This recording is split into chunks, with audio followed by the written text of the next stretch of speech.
भारत में digital payment अब आम बात हो गई है। लगभग हर आम इंसान डिजिटल पेमेंट लेता भी है और देता भी है, लेकिन यही डिजिटल पेमेंट आपको भारी नुकसान दे सकती है। आप कहेंगे फोन में पासवर्ड लगा है, पेमेंट भी काफ़ी सिक्योर तरीके से करते हैं, फिर हमें डर कैसा? तो जनाब, ऐसा है, मोबाइल बैंकिंग के इस दौर में धोखेबाजों ने फ्रॉड करने के नए नए तरीके निकाल लिए हैं। अगर आप अवेयर नहीं रहेंगे तो आपके साथ भी फ्रॉड हो सकता है। हाल ही में एक फ्रॉड का मामले सामने आया, चलिए आपसे भी शेयर करते हैं। इस फ्रॉड मामले में बिना कुछ सामान मंगवाए ही एक डिलीवरी बॉय ने एक ग्राहक को चूना लगा दिया। कैसे? चलिए जानते हैं। दरअसल हुआ कुछ यूं कि एक डिलीवरी बॉय कुरियर लेकर पहुंचा। जब व्यक्ति ने कहा कि उसने तो कुछ मंगवाया नहीं, तो डिलीवरी बॉय ने उससे ऑर्डर कैंसिल करने को कहा। इसके बाद पीड़ित के मोबाइल पर एक ओटीपी आया। डिलीवरी बॉय को ओटीपी देने के कुछ समय बाद ही उसका अकाउंट खाली हो गया। अब ग्राहक बेचारा कुछ समझ नहीं पाया, लेकिन अकाउंट तो खाली हो गया। ग्राहक से कुछ छोटी छोटी ऐसी गलतियां हो जाती हैं जिनमें सावधानी ना बरती जाए तो नुकसान बहुत बड़ा होता है।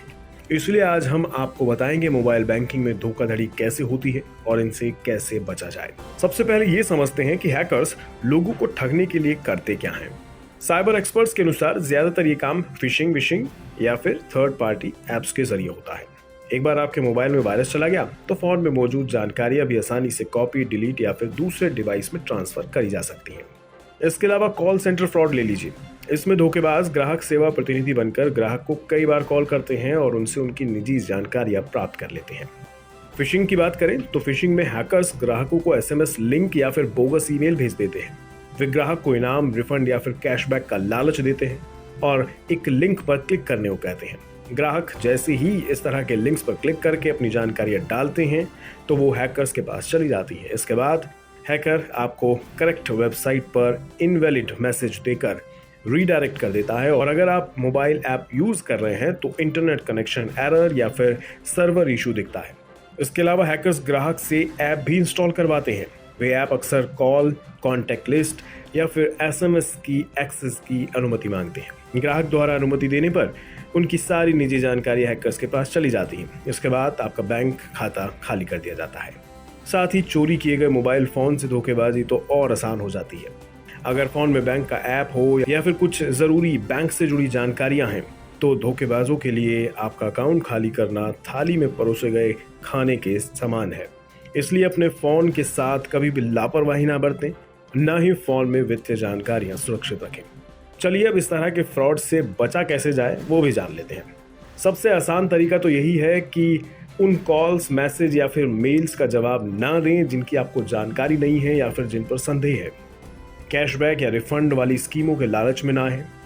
हमेशा ऐप इंस्टॉल करते वक्त ध्यान रखें कि गूगल प्ले स्टोर या फिर एप्पल ऐप स्टोर्स पे ही जाएं, वहीं से ऐप इंस्टॉल करें। अपनी संवेदनशील जानकारियां जैसे CVV, OTP, pin, account number, password, ये सभी मोबाइल में नहीं रखें, ना ही इन्हें कहीं टेक्स्ट के रूप में लिखें। ध्यान रहे, कोई भी कंपनी कभी भी किसी तरह के रिफंड के लिए पिन या ओटीपी नहीं मांगती है। अपने फ़ोन में हमेशा एक स्ट्रॉन्ग पासवर्ड प्रोटेक्शन ज़रूर रखें। इसके लिए आप फिंगरप्रिंट का इस्तेमाल भी कर सकते हैं। अगर उपयोग में नहीं है तो अपने मोबाइल का ब्लूटूथ हमेशा ऑफ रखें। लेकिन अगर धोखाधड़ी फिर भी हो जाए तो क्या करें, ये भी जान लीजिए। अगर ट्रांजैक्शन नेट बैंकिंग के जरिए हुआ है तो संबंधित वेबसाइट को कॉल करें। उन्हें बताएं कि आप सेवाओं का उपयोग नहीं कर रहे हैं ताकि वे आगे होने वाले ट्रांजैक्शन को ब्लॉक कर सकें। अब अगर आपके अकाउंट से किसी ने पैसा निकाल लिया तो सबसे पहले बैंक और यूपीआई को कॉल करें, जिससे पेमेंट फ्रीज किया जा सके या फिर रिफंड लिया जा सके। उम्मीद है ये जानकारी आपके काम आए।